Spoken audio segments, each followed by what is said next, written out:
la crisis y a pesar de todo tenían ciertas cosas a favor. ¿Qué cosas considerabas que estaban a favor en esa época tan compleja con el tipo de cambio? Todos tenemos claro el concepto de que nada de lo que haces sirve si no se vende. Entonces siempre tienes tú que entender a tu cliente. Lo primero que aprendí es que yo hacía cosas para que me compren y no hacía las cosas que a mí me gustaría vender.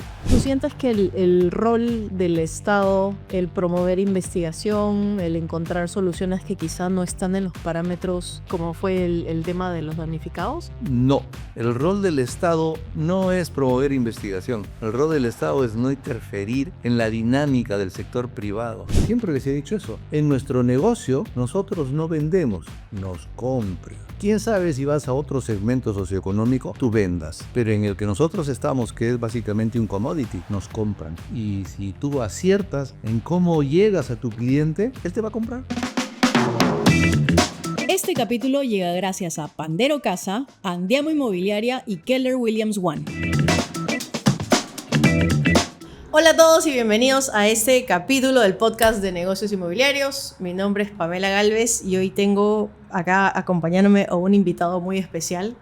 De verdad que hay algunas cosas de las cuales me siento orgullosa en mi vida y una de ellas es mi papá, porque sitio a donde voy, sitio donde me hacen un lindo comentario de él. Justo le contaba que anoche estuve en un evento y me dijeron, oye, tu papá es una eminencia, ¿cuándo lo entrevistas? Y yo me digo que no la tenía clara, pero cómo no hacerlo. Papi, muchas gracias por estar acá, muchas gracias por acompañarnos y muchas gracias por siempre prestarte a estas cosas en las que ando desde chica, siempre me has apoyado. Todo cambio es bienvenido, vamos. Vamos. Bueno, comencemos un poquito, para que tenga un poco de contexto. Mi papá ha sido director de Capeco, ha sido director de Concitec, está miembro en la comisión de no sé qué reglamento, es un apasionado del diseño estructural y es un apasionado de ser vivienda económica para el país y no sé qué otros directorios han estado, así que algo ha hecho ahí por su país. ¿Cómo así decidiste estudiar ingeniería civil, pa? Mi papá quería que yo estudie medicina y en el año 69 que yo terminaba el colegio, en Colegio San Luis de Hermanos Maristas, excelente educación, por darle gusto postulé a San Fernando, ingresé a San Fernando, que era la Facultad de Medicina de la Universidad Nacional Mayor de San Marcos. Y cuando regresaba del examen me querían cortar el pelo en la casa, porque así era en esa época. Y yo me opuse, le dije, no, yo también voy a postular a la UNI. Y me dijo, ¿qué vas a ingresar a la UNI? Bueno, eran 4 exámenes en esa época en la UNI. Aritmética, álgebra, física, química, geometría, trigonometría, artes y humanidades. Con los 3 primeros ingresé. Ingresé en el puesto 70 y tantos del año 70, en la general, porque había muchos alumnos que tenían el ingreso asegurado porque eran buenos alumnos de los colegios nacionales. Y a la Facultad de Ingeniería Civil, porque uno decía qué facultad quería postular, ingresé en primer puesto en esa promoción.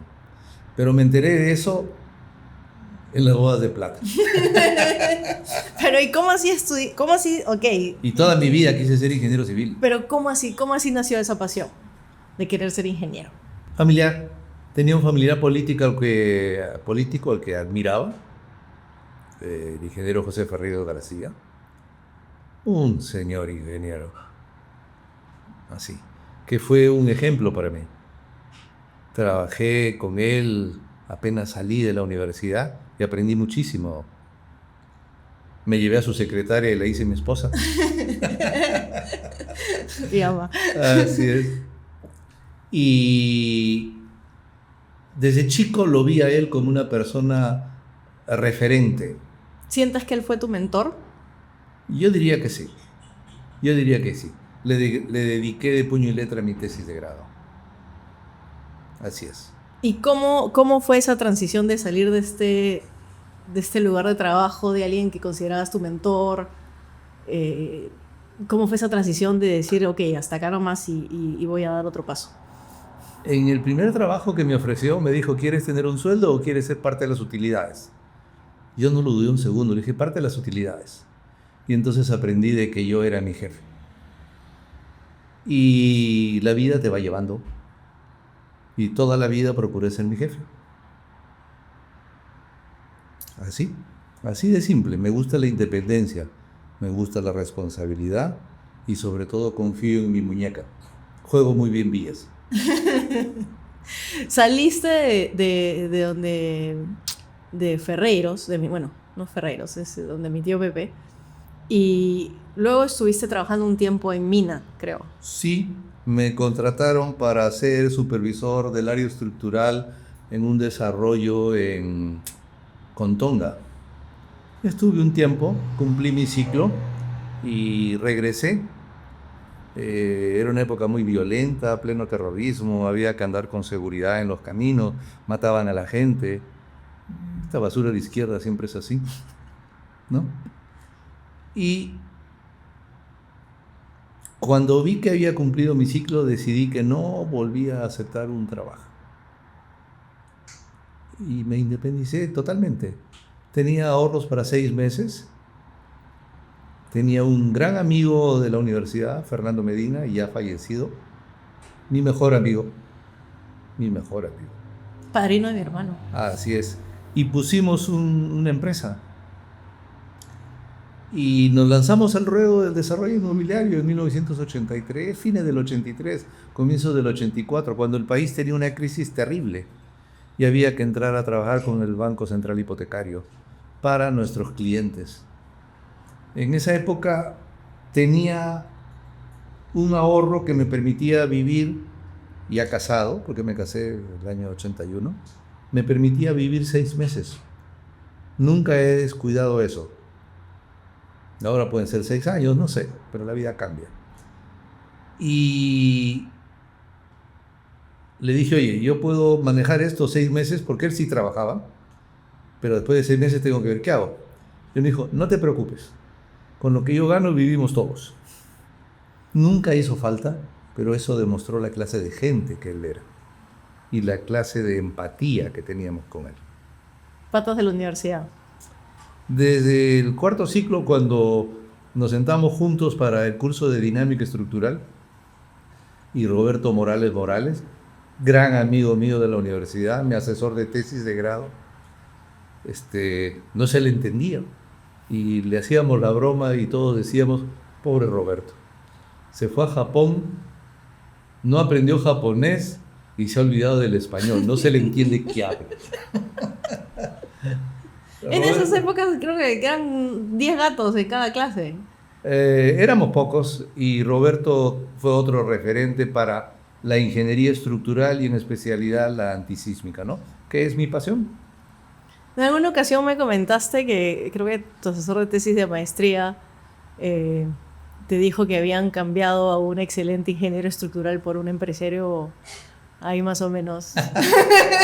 No fue mi asesor de tesis de maestría. No, Ese fue el ilustre ingeniero Luis Zapata Baglietto, que es el que me introdujo en el concepto de los diseños en estructuras metálicas. Y miren cómo es la vida, ¿no? Y yo era muy bueno en el diseño de estructuras metálicas. Y sin embargo, después he venido a especializarme a lo largo de la vida en lo que es concreto armado y la simulación numérica del concreto armado, ¿no? Esas cosas esotéricas que nadie entiende. Son nerds, temas probabilísticos que la gente no los entiende, pero esa es una gran ventaja, porque si tú le hablas algo que no te entienden, nadie te discute. Ah, ya, esa es la forma. Tomen nota. Bueno, entonces te mandaste a emprender. ¿Qué fue? O sea, ¿fue el deseo de ser tu propio jefe luego de haber trabajado en un par de empresas lo que realmente te llevó a decir, ya, o sea, me voy a lanzar, tengo 6 meses de ahorro, tengo un amigo que también quiere emprender conmigo? ¿Eso fue lo que te envalentonó de realmente iniciar? No. Eso fue lo que puso el último grano de arena para hacer el edificio. Esa fue la subrasante. De ahí comenzamos. Pero mi idea de ser independiente también viene desde ese día que Pepe me dijo, ¿qué quieres ganar? un buen sueldo o ser porcentaje de la utilidad. Y yo no dudé un segundo y le dije, lo bueno, porcentaje de la utilidad. ¿Y cómo fue que decidieron desarrollo inmobiliario en medio de todas las cosas que se podían hacer? En esa época, el Colegio de Ingenieros y el Colegio Médico hacían lo que se llama, el entorno es 1984, 85, hacían lo que se llama programas de vivienda, programas. Entonces ellos convocaban profesionales, los empadronaban, les hacían el trámite en el banco hipotecario y así hacían el desarrollo inmobiliario.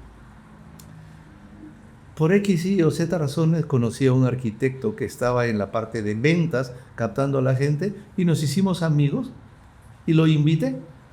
Y dije, oye, ¿por qué no hacemos un proyecto chiquito? Acorde con lo que era mi capacidad.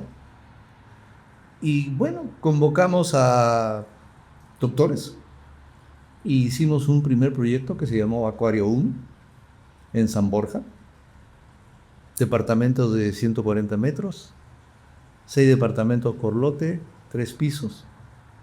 Se vendían en $20,000.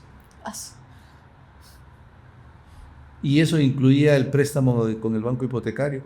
Entonces ellos compraban el terreno y nosotros les armábamos el expediente y lo tramitábamos en el banco hipotecario. Y el banco hipotecario les desembolsaba a ellos la construcción vía supervisión. Y nosotros comenzábamos ganando el margen del constructor dentro del presupuesto y las tarifas del banco hipotecario.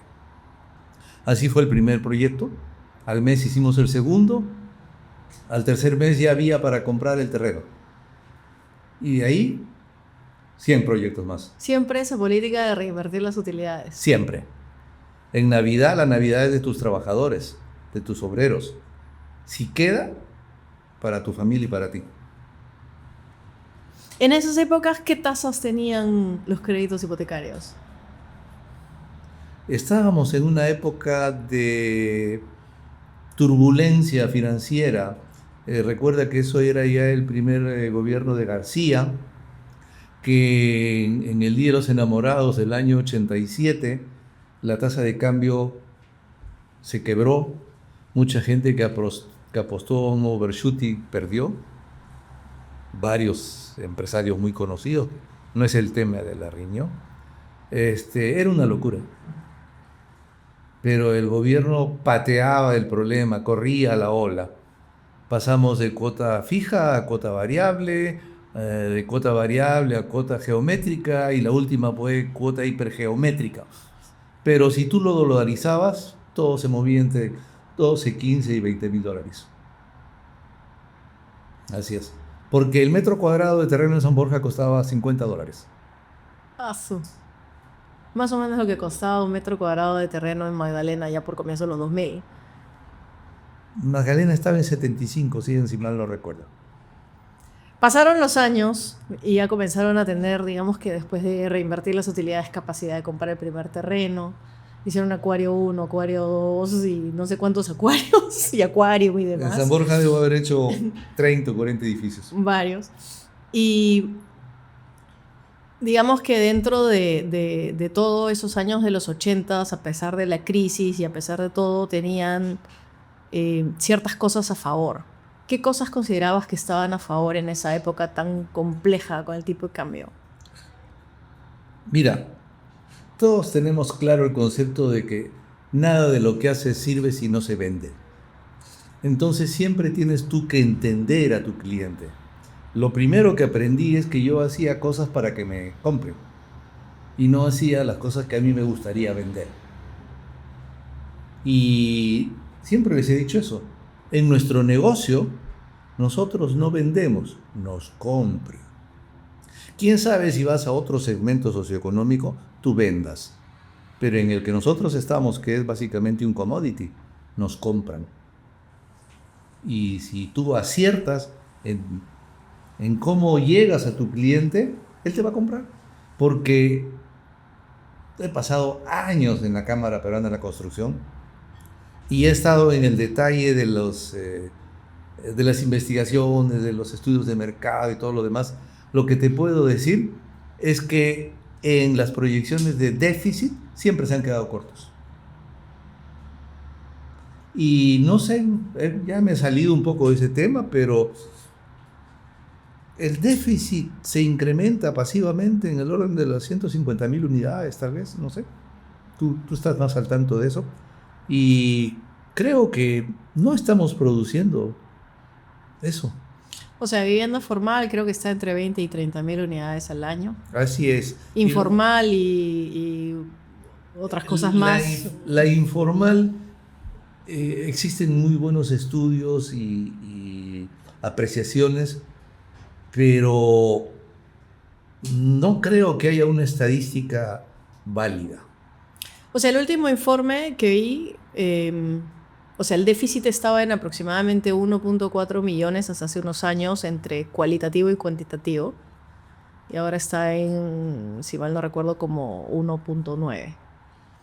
Entonces, eso solo refleja pues que claramente lo que estamos produciendo, digamos, como sector no llega a cubrir las necesidades, ¿no? Y claro, el otro día estaba en una entrevista con Gerardo Freiberg, que estuvo en Mi Vivienda, y él decía, claro, pero nadie dice que el déficit cualitativo son realmente, o sea, que no son viviendas de calidad, son chozas que no tienen ni agua, ni luz, ni nada. Entonces, ¿qué clase de vivienda es ese? O sea, ¿cómo puedes considerar eso como un déficit que realmente no existe? Realmente es cuantitativo, a esa gente le falta una vivienda, ¿no? Y yo creo que hay una serie de factores que un poco que son un reto a superar para poder realmente producir la cantidad de viviendas que se necesitan. Y uno de ellos es la falta de suelo formal o las facilidades para urbanizar formalmente y una serie de cosas más que ahora medio que se han vuelto el nicho en el que tú estás, ¿no? Porque digamos que principalmente ahora te dedicas a atender a desarrolladores de viviendas de interés social. Como ingeniero estructural y procuro aconsejarles para que tengan éxito en su negocio, ¿no? Porque tengo varios sombreros. Tengo el sombrero de desarrollador inmobiliario, tengo el sombrero de inversionista y tengo el sombrero de ingeniero estructural. Ese es el sombrero que más te gusta. Por supuesto, largo. Y la vivienda social puede ajustarse en varias cosas, desde algunos temas de normas que la abaratarían, hasta algunas investigaciones que eliminarían mínimas exigencias de código que son absurdas. Las cuantías que piden para las viviendas sociales, siempre digo lo mismo, se basan en el ACI 318. El ACI 318 es para buildings, no dwellings. Uh-huh. Pero es muy difícil convencer a los políticos y más aún a los colegas. Yo creo que es un reto porque viene con una responsabilidad muy grande y muchas veces tienden a estar del lado de la seguridad por si acaso, ¿no? Yo prefiero enfocarlo de esa manera. Pero no nos distraigamos, ahora vamos a llegar al tema de vivienda social. Ese es otro tema. Estuviste varios años desarrollando edificios pequeños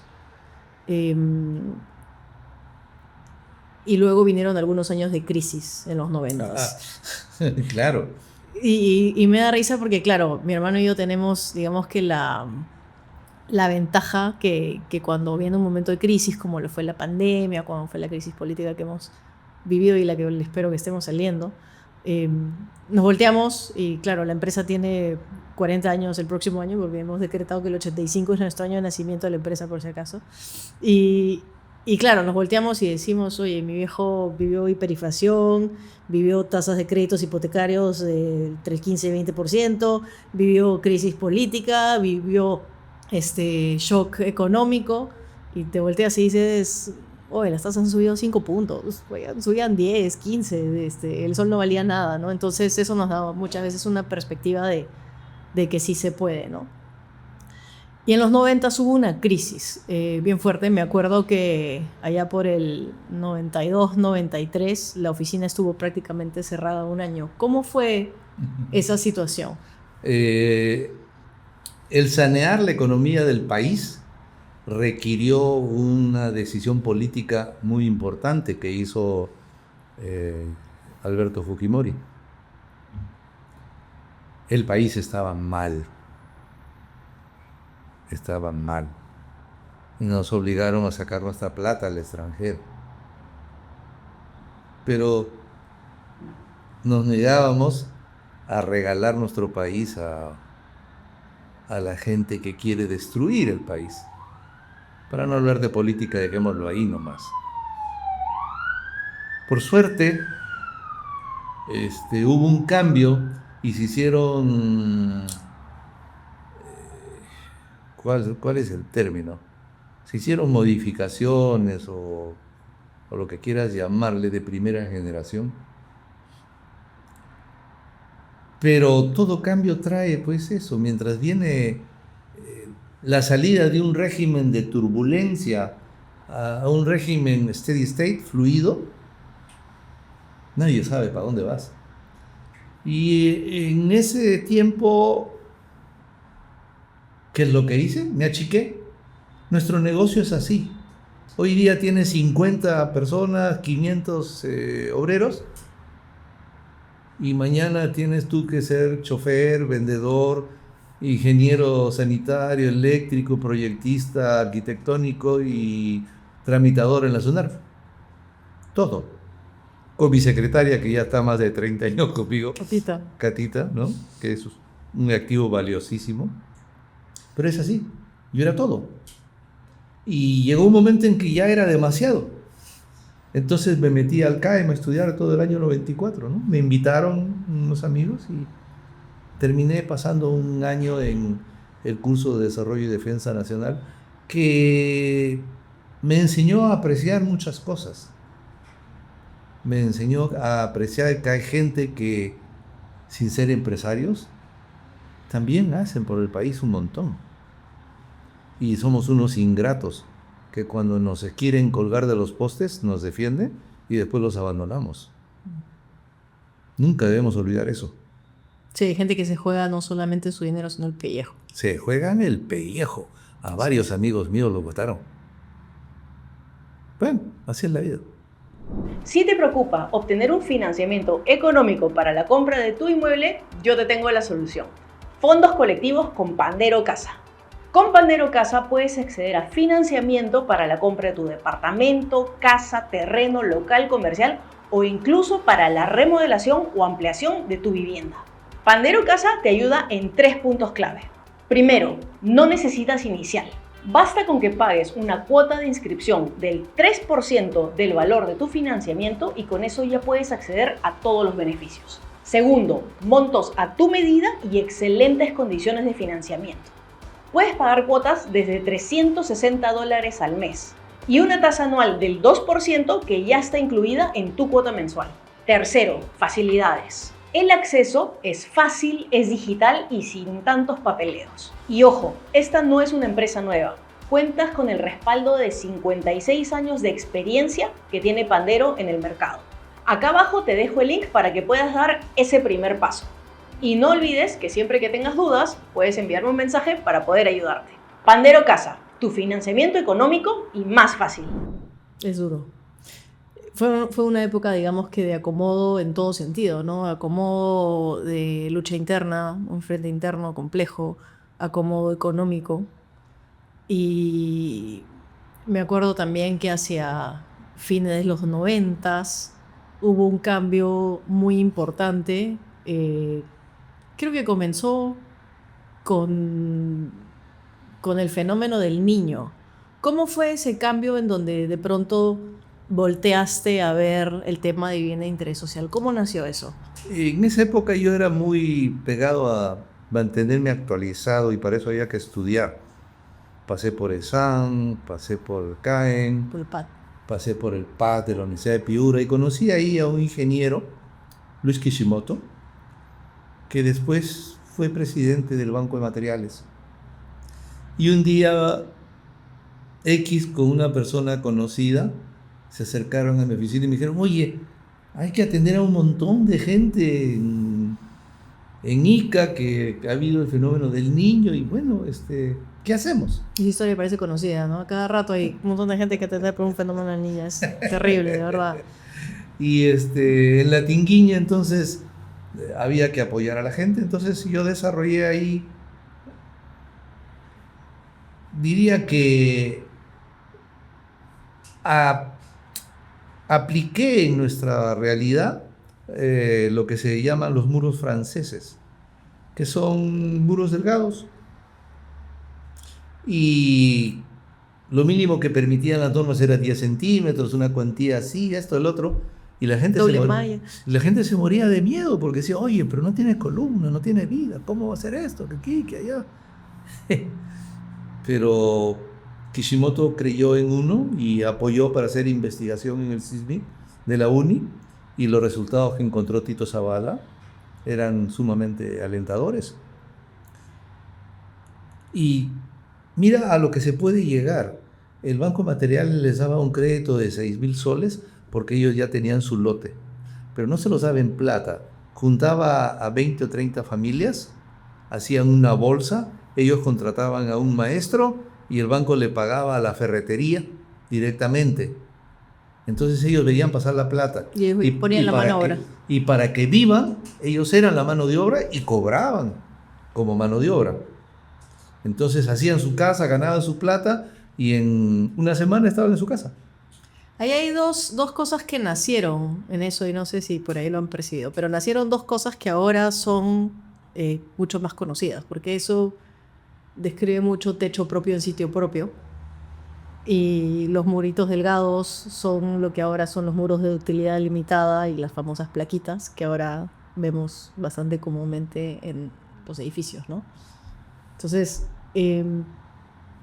¿tú sientes que el rol del Estado es ese? El promover investigación, el encontrar soluciones que quizá no están en los parámetros comunes en un momento de crisis, como fue el tema de los damnificados? No, el rol del Estado no es promover investigación. El rol del Estado es no interferir en la dinámica del sector privado. La investigación la tienen que hacer los investigadores, pero es a pedido de los empresarios, y a raíz de esa investigación los empresarios tienen que ganar plata. Es así en todas partes del mundo, salvo que sea investigación en el sector defensa, que eso tiene otro enfoque. Pero es así, ¿no? ¿Por qué las investigaciones de las casitas funcionaron? Porque de una casita de 20 metros y un piso, hicimos el primer edificio de 3 pisos. Y se vendió en un fin de semana, creo. Eran 9 departamentos, ahí en San Miguel. Héroes, creo, ¿no? No me acuerdo. No, ya, pero... con los años uno se olvida de muchas cosas. De ahí tú sabes que pero ese es, ¿no? Tú una vez puse un story en Instagram de un edificio que está en una para el ejército, creo que es La Mar. Sí, me parece que es La Mar. La Mar o Mendiburo. Ah, sí. Y frente al mercado. Frente al mercado, ¿no? Entonces puse ahí porque recuerdo haber ido de muy chica, porque hemos pisado obra desde chicos, nos has llevado siempre a obra, a pesar de que sé que no te gusta mucho ir a obra, y a mí tampoco, la verdad. Pero puse la historia porque recuerdo claramente que un mensaje que me quedó fue el tema de destuburizar. Y yo recuerdo que te pregunté, oye, ¿qué es tuburización, ¿no? Entonces tú me explicaste que era cuando la gente vivía hacinada, en lo que en teoría era vivienda, pero realmente no era vivienda de calidad. Cuartos. Eran cuartitos. Y lo gracioso fue que me respondió una chica y me dijo, oye, tu papá hizo eso, porque estaba contando la historia que tú habías hecho eso, y me dice, mi mamá fue una de las beneficiarias de ese programa de estuburización, que de hecho me ha dado su teléfono porque te tengo pendiente de dártelo. Ahorita que te cuento la historia me he hecho acordar, ¿no? Pero estos programas de incentivo de destuburización y ese edificio que fue, creo que de un par de bloques, me parece que 4 pisos nada más, una cosa así, fue también uno de los primeros pininos de lo que más adelante se convirtió en Mi Vivienda, de lo que más adelante nuevamente se convirtieron en estos edificios de plaquitas, ¿no? Entonces, tú que estuviste en esa transición en la cual hubo un giro de haber sido desarrollador inmobiliario, de haber hecho vivienda en San Borja, etcétera. Aparece esta conexión con un compañero de estudios que está en el banco de materiales, que te dice, oye, hay que tener damnificados. ¿Cómo fue esa transición de decir, oye, de damnificados paso a vivienda de interés social? ¿Qué ocurrió que volteaste y dijiste, acá es? El mercado. En los segmentos más altos, el ancho de la pirámide, la base de la pirámide es muy baja, muy corta. Entonces yo diría que la pirámide viene así y después en los segmentos que interesa, donde está la plata, se anchea así. Entonces, aquí van todos y aquí no oferta nadie. Ahora no, ahora ha cambiado eso, ¿no? Los amigos desarrolladores urbanos han captado ese detalle y les está yendo muy bien. Creo que hablabas de que se hacen 20,000 viviendas formales al año. Seguramente 15 o más son de ellos. No sé, no tengo la estadística. Eso, seguir el mercado. De nuevo, ¿quién me va a comprar? No a quién le quiero vender. ¿Y cómo nació el tema? Claro, porque todos sabemos que ahí está el grueso de la demanda y el reto es que haya un match entre el producto, el precio y que la demanda realmente sea efectiva, ¿no? Que te lo puedan comprar. Que se pueda cristalizar. Que se pueda cristalizar, porque claro, todo el mundo sabe que la necesidad está en el segmento, el nivel socioeconómico D, que es donde más déficit de vivienda hay, pero el reto es lograr efectivamente una vivienda que pueda atender a ese nivel socioeconómico. Volumen. Sí, volumen. Tenemos que entender que la vivienda social es un commodity y por lo tanto hay que enfocarlo de ese modo. Tienes que optimizar, tienes que hacer economías de escala, tienes que optimizar el producto, ¿no? Tienes que hacer economías de escala para que puedas tú tener un volumen que en los pequeños márgenes y tu capacidad profesional en darle vuelta al negocio te dejen rentabilidad. Es importantísimo que exista el apoyo del Estado en los bonos focalizados. Es mejor que el bono se lo den al comprador a que se lo den, como era en la época de don Fernando Belaúnde, al promotor. Claro. Los bonos al promotor no funcionan, porque una vez que el promotor se mete la mano al bolsillo y se guarda la plata, ya no le importa si vende o no vende. Y no se da la vuelta, no se cierra el círculo virtuoso. Eso. Si lo que buscas es invertir en proyectos que tengan potencial de plusvalía y también de alquileres, en Andiamo Inmobiliaria buscamos desarrollar proyectos con esas características. Puedes invertir con nosotros desde proyectos que estén en pre-lanzamiento o ya terminados. Escríbeme acá abajo para tener más información sobre nuestros próximos lanzamientos y así garantizar que tengas las mejores oportunidades de inversión en el mercado. Comenzaste a hacer estos edificios de programas de estuborización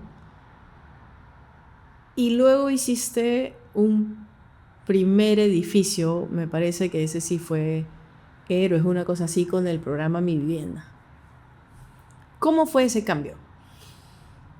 Bueno, después de haber pasado por un financiamiento indirecto con el Banco Central Hipotecario, se incursionó con las mutuales, que también era complejo, pero es recién con el fondo Mi Vivienda que se genera un segundo piso para que la gente pueda tener un crédito y pueda comprar su vivienda.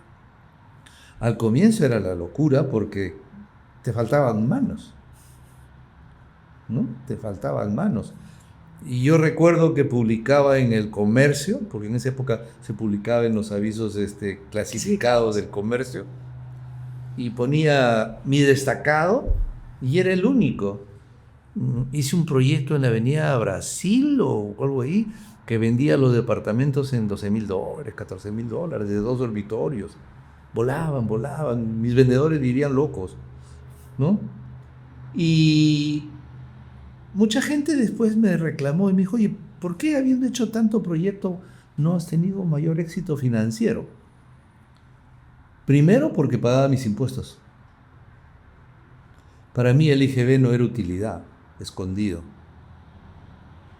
¿Ok? Segundo porque le pagaba a la gente lo que debía pagarle en la obra. Ya no se podía compartir el éxito explotando. No funciona. Tarde o temprano te explota en la cara. Y tercero, la velocidad de la venta estaba en ser más barato que el resto. Y para ser más barato que el resto, tu precio unitario de venta tiene que ser menor. Pero si tu velocidad de venta es alta, tu rentabilidad es alta. Y si ya el cliente tiene un crédito, entonces tú pones poco, vendes barato, pero das la vuelta rápido. Y cuando tú finalmente divides lo que pusiste de verdad entre lo que sacaste, el rendimiento es altísimo. O era altísimo. Ahora ya no es así, es otro mundo. Ha cambiado bastante el mercado. Sí, ha cambiado. Habría que volver a empezar. Hiciste varios proyectos en Lima y provincia. Y en Centroamérica. Y en Centroamérica, en épocas también complejas. Mi tío Fernando se fue a vivir allá. ¿Qué sientes que era lo que realmente impulsaba a que este tipo de demanda finalmente se cristalizó? O sea, todos sabemos que es mi vivienda, pero ¿en qué momento sientes que el mercado realmente abrió los ojos y esto comenzó a darse? O sea, que entró la banca, que entraron otros promotores. ¿Qué pasó? Eso fue alrededor del 2005, 2006, que empezó a realmente, no sé si el término sea explotar, florecer, blossoming, ¿no? Florecer el mercado. Y mucha gente entró al negocio, para bien, porque la competencia siempre es buena, es saludable. ¿Ok? Y al entrar mucha gente al negocio, también hubo, por supuesto, muchos compradores heridos, porque la gente que entraba al negocio no necesariamente conocía del negocio. Entonces había problemas administrativos, no saneaban los edificios, no hacían las independizaciones, o incluso temas de control de calidad en el producto que se entregaba, ¿no? Pero igualito la demanda era tan grande, en esa época del sector B2, así se llamaba, o C1, que todo se vendía, ¿no? No sé si en la actualidad ya el mercado ha madurado. Estoy lejos de las estadísticas, pero si yo estuviera sentado tomando decisiones de ese tipo, procuraría de nuevo entender el mercado, porque la plata está ahí, en que te compren. Cuentas que allá por el 2005-2006 el mercado comenzó a florecer, pero ahí nomás el 2008 hubo una crisis mundial. Eso coincidió cuando yo regresé a mi maestría, vi que todavía estaba en la universidad. Y inició un periodo de transición para ti, tuviste un tema que te alejó un poquito de la oficina y un poco que Vicky y yo comenzamos a tomar un poco más las riendas de la empresa familiar. ¿Y cómo fue esa transición de comenzar a entregar esta criatura que habías creado? No fue fácil, pero uno tiene que aprender todo el tiempo. Y uno de los aprendizajes más duros es entender que por el principio de Peter, no importa cuánto hayas aprendido, llegas a tu nivel de incompetencia, porque las cosas cambian. Entonces llegó el momento en que había que apreciar que los jóvenes debían tomar la posta. Efectivamente, en mi caso, diversos temas de salud, etcétera, me alejaron, y la decisión, siempre con mi socia mayoritaria, porque somos 50 y 50, pero su 50 es más 50. Sí, claro. ¿No? Y incluye el tuyo. Así es, incluye el mío. estábamos seguros de la inversión que habíamos hecho en la educación de ustedes. El mejor colegio, las mejores universidades, educación americana, maestría europea.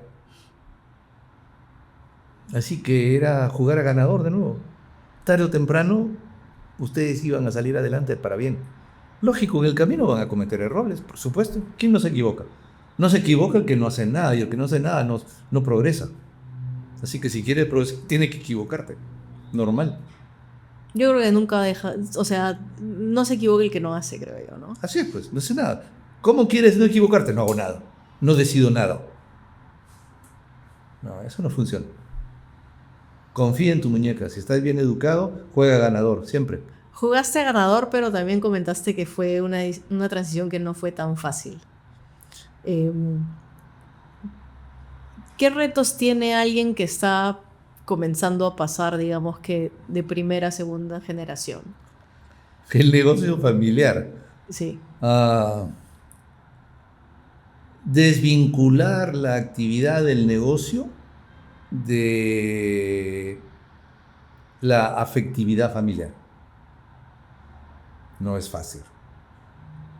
Pero esa es la única forma que el negocio familiar va dejando de ser familiar y se profesionaliza. Tiene que profesionalizarse, si es que quieres que pase a tercera generación. Porque si no es padre tabernero, hijo caballero, nieto por diosero.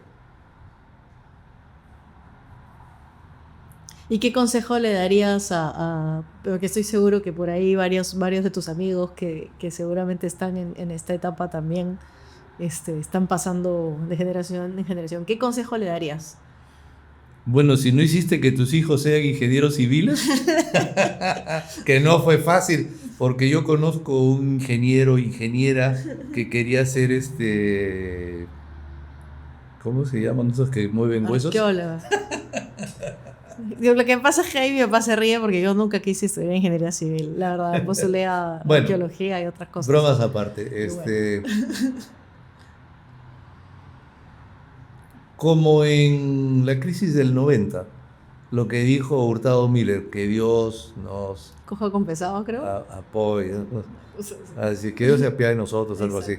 Si has jugado bien tus fichas y has educado bien a tus hijos, déjalos, que ellos tomen la rienda. Tú mira, no te alejes totalmente, pero no puede haber muchos gallos en un gallinero. Si tú estás ahí, ellos no se van a desarrollar. Porque todo el mundo sabe que si pasa algo aquí, voy más arriba. No, pues, así no es. Tienen que tener la capacidad de acertar y equivocarse. Ahora, tú te alejaste un poco digamos que del día a día de la oficina. En las decisiones obviamente importantes siempre participaste, ¿no? De hecho, nosotros tenemos eso un poco como política familiar. Somos de tomar la decisión juntos y luego echar la cabeza y remar. Creo que eso es algo que nos caracteriza, digamos que como familia y empresa familiar. Pero no te alejaste de otros roles que también tenías. Y bueno, Vicky y yo creo que en general siempre hemos sido perfil bajo este tema del podcast y crear contenido y postear en LinkedIn es un poco nuevo en nosotros estos últimos años. Pero quien sí participaba activamente, quien era docente, quien estaba en los directorios y demás y las asociaciones eras tú. Y eso para nosotros siempre fue como que algo que admirar, ¿no? ¿Cómo veías tú el rol de estar en estos gremios? ¿Por qué entrar y participar de los gremios? Es la misma razón por la cual fui 25 o 20 años profesor de la UNM, en la sección de posgrado, invitado. Te pagaban por ciclo. Más te costaba ir a cobrar que lo que te pagaban, me acuerdo que me decías. Sí, así es. No lo digo porque no quiero que mis amigos de la universidad se sientan incómodos, pero... No, al contrario, te entrenaron bien. Por Dios. Y te dejaron legado como para que tú también hagas Me eso. Me sentí obligado a Claro. devolver lo que yo aprendí de profesores como Roberto Morales, Lucho Zapata, Hugo Scaletti o Javier Piqué. Que también fueron mis profesores, de hecho. Así es. Era una obligación moral. también hay una obligación moral de devolverle a tu país.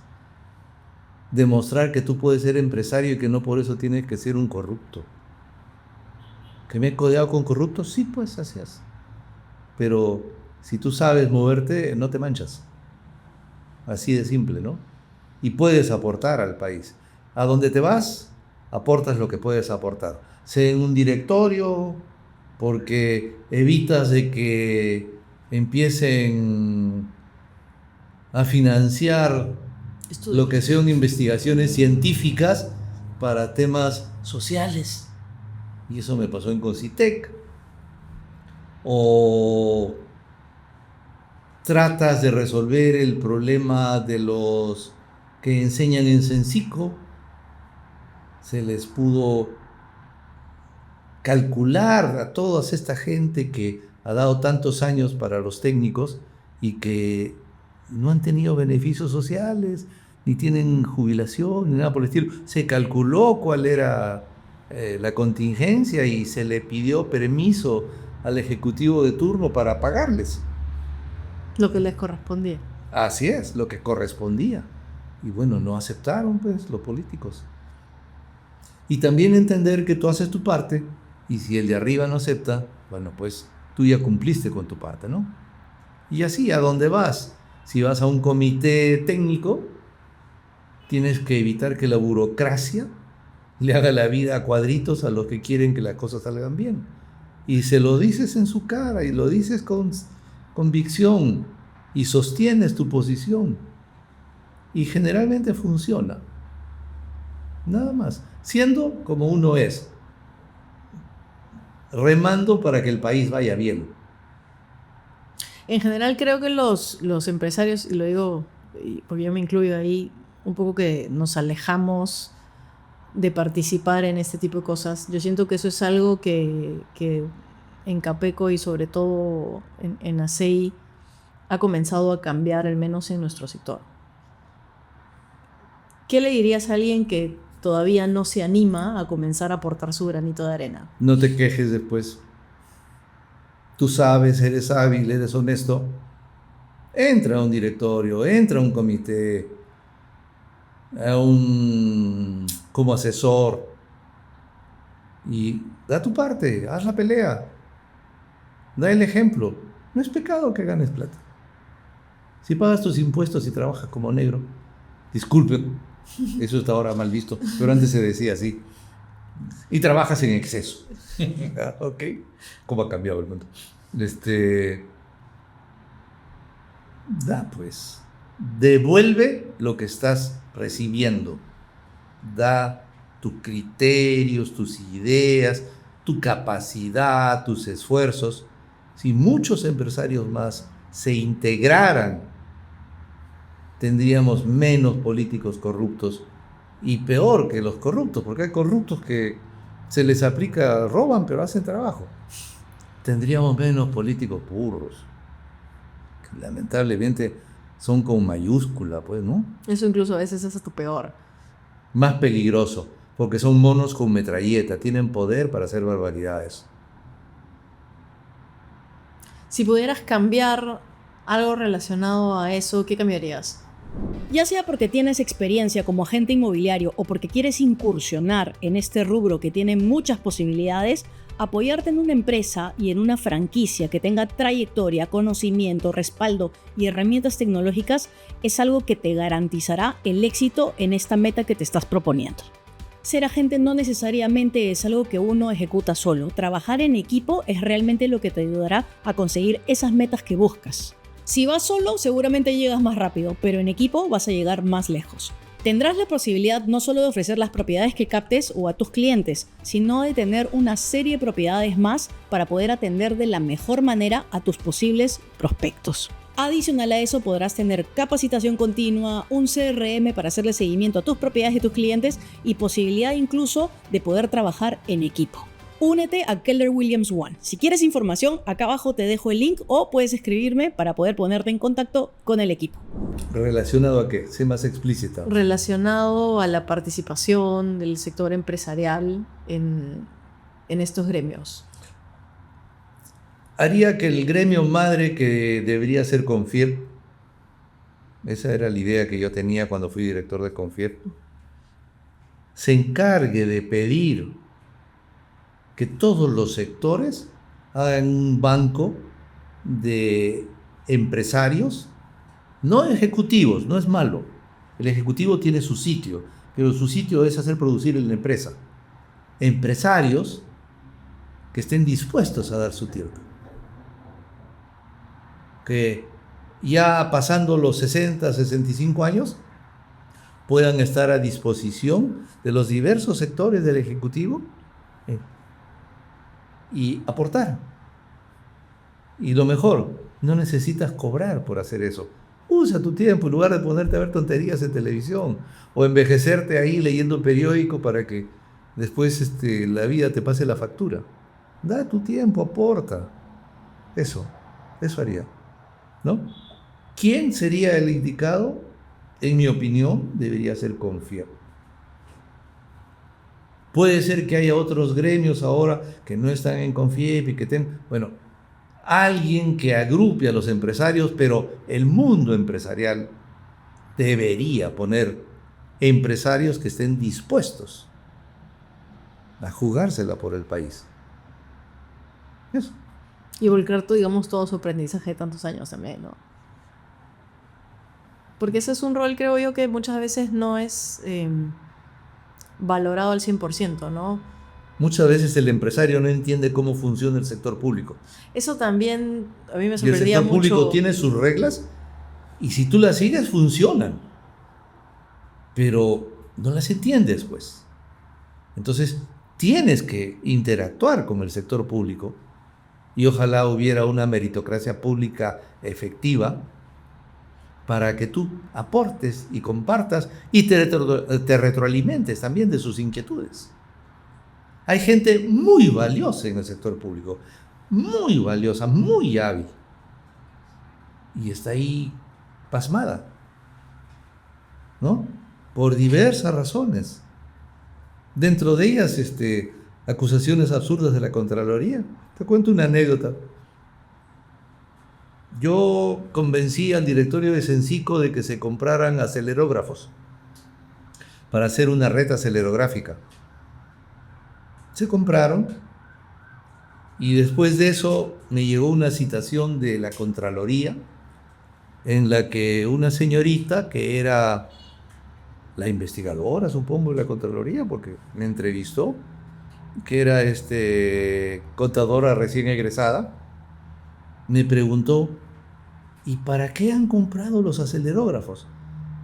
Han pasado 3 años y no se han usado.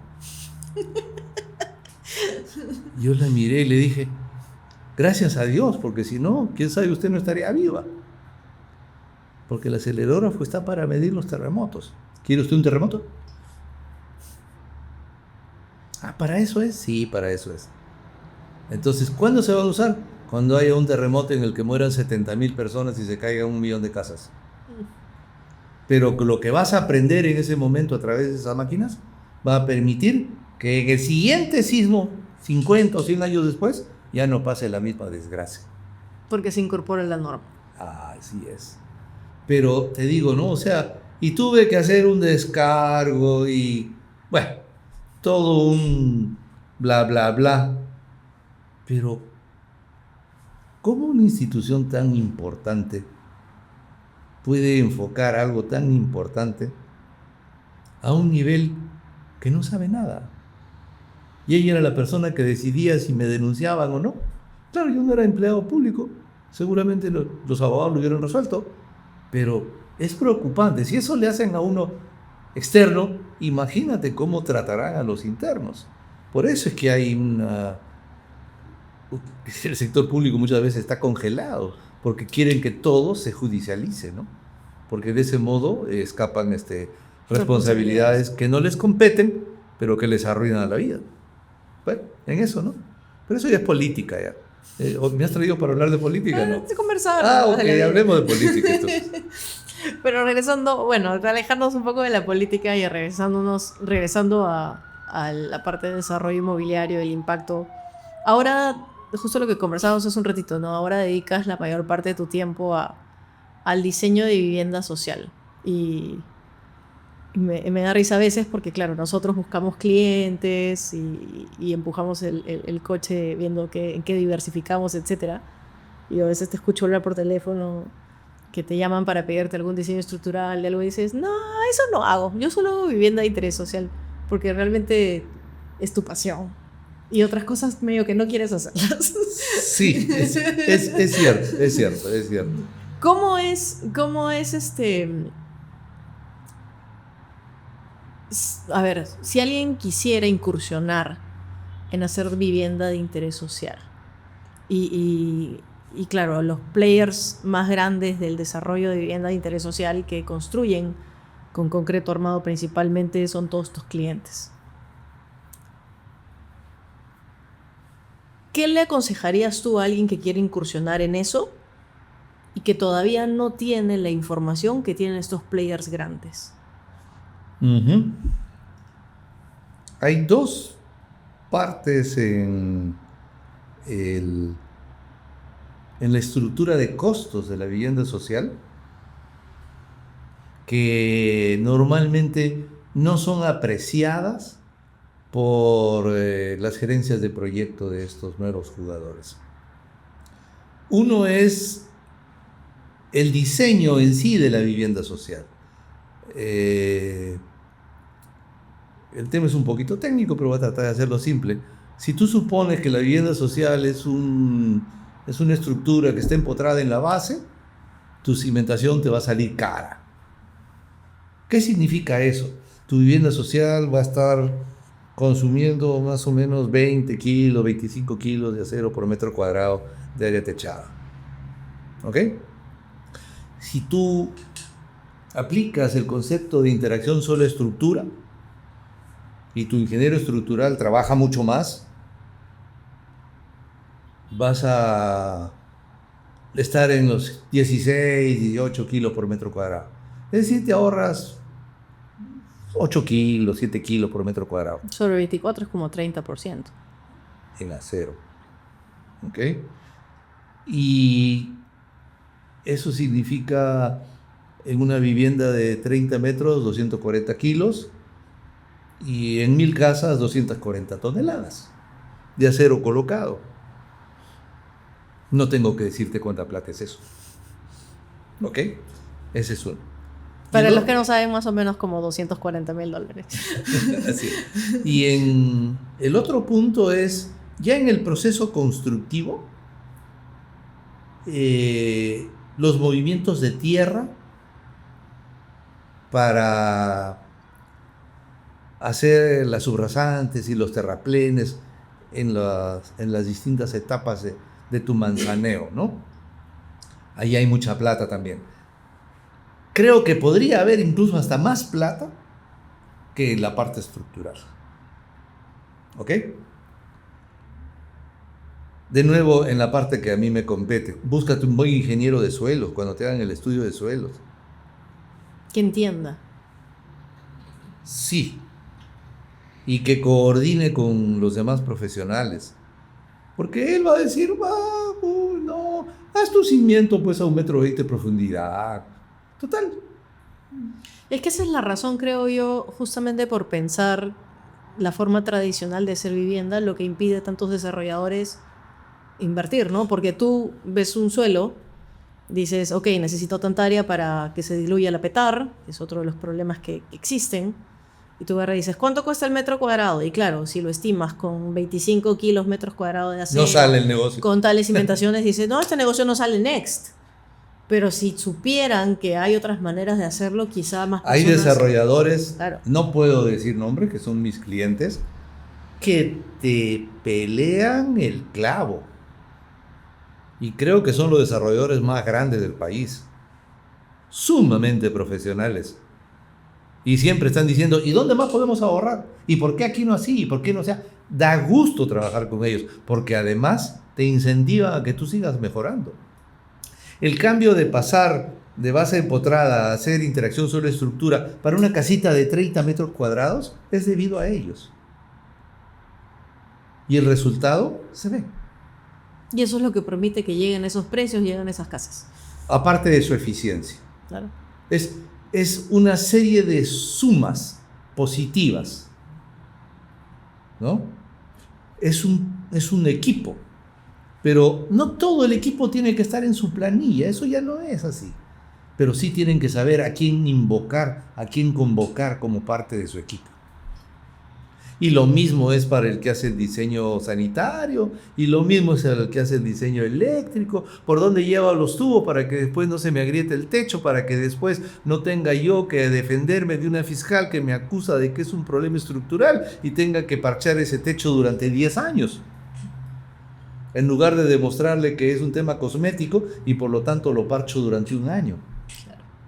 Y todo eso va sumando, porque tú tienes que cubrirte en tus costos de contingencias futuras, ¿no? La postventa ahora es sumamente importante.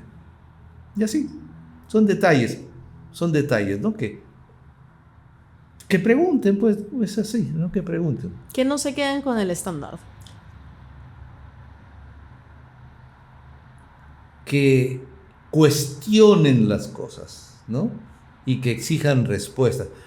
A ver, usted, ingeniero, ¿por qué me dice que tengo que ir a 1,20 m para hacer un cimiento corrido? ¿Por qué no puedo hacer una platea a 40 centímetros?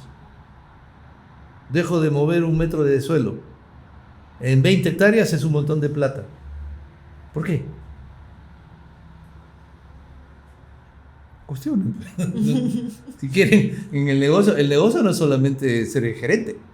O ejercer tal cual dicen los planos. Así es. Siempre termino las entrevistas con algunas preguntas, pero ahora he estado pensando en unas distintas como para ti. ¿Qué le aconsejarías a alguien que recién quiere entrar a hacer desarrollo inmobiliario? Que busque buenos proyectistas. El mercado, y es decir, ¿qué producto voy a dar? Si él quiere entrar al negocio es porque ya tiene una idea. Entonces, él debe tener una idea del producto, pero tiene que buscar un asesor que le diga si su idea aterriza o no. Una vez que su idea aterriza, tiene que buscar un arquitecto eficiente, un profesional eléctrico, sanitario, estructurales, eficientes, que no le hagan planos a tantos kilos por metro cuadrado, ¿no? Porque lo que... no, si vas a hacer un edificio y ahí te vas a echar 3 años hasta el siguiente, está bien, paga eso, paga lo mínimo posible. Hay algo que ¿no? creo que la gente no entiende sobre eso. El know-how cuesta. Sí, y adicional a eso que tú terminas invirtiendo no es que te dio necesariamente más seguridad, sino que eran cosas redundantes. Entonces, ¿De qué tipo de seguridad hablas? seguridad estructural o seguridad de las instalaciones. Nada. Exacto. Entonces, realmente es dinero tirado a la basura. Sí. Que debería estar en su bolsillo. Que debería estar o en su bolsillo o trasladado al cliente final. Bueno, si lo trasladas al cliente final, vas a vender más rápido. Vas a vender más rápido, exacto. Y si vende más rápido y el Más costo es lo rentable. mismo, tienes más rentabilidad. Así de simple. Entonces es algo que, digamos, subestimamos ese poder, ¿no? Porque también es una suerte de commodity los proyectistas. Sí. Como en todo en la vida, hay proyectistas y proyectistas. Hay algunos que son muy buenos para edificios muy grandes. Hay otros que son buenos para edificios chiquitos. Hay mucho. Pero tú tienes que buscar a alguien que te entienda, que es un negocio. No que es un negocio para el proyectista. Que es tu negocio y que tú quieres que sus servicios conversen con tu negocio. Esa es la diferencia. Él es tu socio o tu asociado, no sé cómo llamarlo, ¿no? Es uno de tus stakeholders. Así es un stakeholder más. Ahora usan esa terminología. ¿Qué libro recomendarías leer?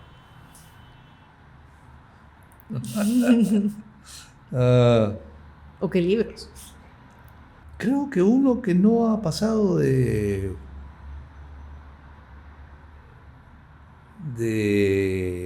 tener presencia es uno que leí hace muchos años de Alvin Toffler. Creo que se llamaba La Séptima Ola o algo así. ¿De qué Pero trata? por el autor. Cuestiona cosas. El cuestionar no ha cambiado. Ya no se llama reingeniería, se llama no sé qué cosa, pero sigue siendo lo mismo. Cuestiono y me refundo. Me rehago y me proyecto y me marketeo de nuevo. Eso. ¿Qué consejo le darías a alguien que está en una empresa familiar? Tiene que decidir en su momento si el manejo de la empresa familiar se va a decidir en función afectiva o no. Porque eso va a impactar muchísimo en la proyección de la empresa familiar. ¿Quieres tú que la familia esté trabajando en la empresa? Perfecto. Pero zapatero a tus zapatos. Claro. No le des metralleta a los monos. No funciona. Sobre todo en, digamos que terceras generaciones. En general. En general. ¿Qué le recomendarías a alguien que está recién saliendo de su carrera? Agacha la cabeza y aprende de los que saben más que tú. Vive la experiencia que ya vivió otro. No hay cursos de experiencia en la universidad. Pero si eres hábil y tienes los ojos abiertos, vas a aprender de lo que tiene más experiencia que tú. Y todos pagamos un momento el derecho de piso. Así es. Todos. Nadie nace sabiendo. El que más sabe es el que sabe menos. A ver, O el que es consciente que sabe menos, mejor dicho, ¿no? tienes que aprender que hay actitud y aptitud. Si tú tienes aptitud, pero no tienes actitud, eres un nerd sentado en un escritorio que te van a usar.